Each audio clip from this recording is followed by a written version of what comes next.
Blender for mobile actually exists, and we're gonna take a look at that.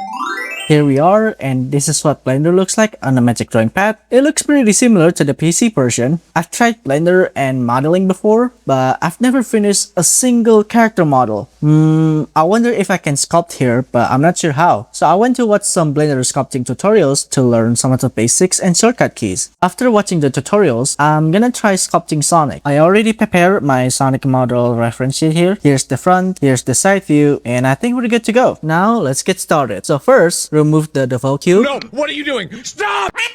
Add a sphere, add a subdivision modifier, turn it blue, and let's make Sonic's head. When I draw Sonic, I usually start with the eyes, so I'm gonna make the eye holes here first. But wait, doesn't Sonic only have one eye? Like one big eyeball? What? Well, if you look at Sonic's eyes, yeah, it looks like he has one big eyeball with two irises. Other Hedgehog characters have it too, like Shadow, Silver, and Amy. Even other characters of different species, like Vector, Charmy, Mighty, and Ray. If you compare Sonic's eyes with other characters like Tails and Knuckles, it's different because their eyes are separated. Even movie Sonic has separated eyes, so the truth is, Sonic has two eyeballs since the beginning. If you pay attention to the frames of the title screen animation from Sonic 1, he has two eyes. You can see a line between Sonic's eyes. Even in some 3D renders and artworks, he has this tiny line in between Sonic's eyes. When the head of Sonic team, Takashi Iizuka, and creative director Kazuyuki Hoshino were asked if Sonic has one eye in an old interview, they laughed and confirmed that Sonic has two eyeballs. So yeah, that's the answer. Here's a little fun fact. I met Hoshino-san at Indonesian Comic-Con back in 2024. It was an honor to meet him in person, and he's a nice guy. I even got his autograph on my Nintendo DSi and my Samsung tablet. I'm still grateful for that. Okay, so far the performance is pretty good and it's not laggy whenever I turn the scope on or move my cursor. The shortcut keys are mostly the same as the PC version, but I kinda have a similar problem. When I try to redo, it turns my sculpt into wireframe. Even if you check the redo shortcut key in edit, it's shift plus control plus Z. I did just that and it made my sculpt into wireframe. If I had a nickel for every time I tried to redo and it didn't work, I'd have 2 nickels, which isn't a lot, but it's weird that it happened twice, right? Besides that, when I try to save my file, I can't rename it for some reason. Like when I finish renaming my file and hit enter, it's still using the old file name and I couldn't get out of there. So I had to force quit and reopen the app. I know this version is still work in progress, but I hope this gets fixed in the final version. And I think my Sonic sculpt is done. It's not perfect, but at least I made it exist. Not gonna lie, despite the problems, I think it's great. And I actually had a lot of fun sculpting Sonic in Blender. Alright.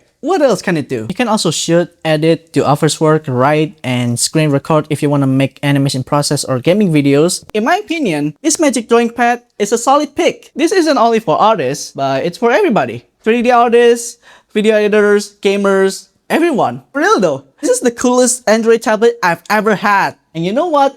You're my favorite second tablet now. And if you want more info about the XPPen Magic Drawing Pad, you can check the link in the description below. If you enjoyed this video, feel free to like, share, and subscribe to my channel. Thanks for watching, keep creating, and have fun!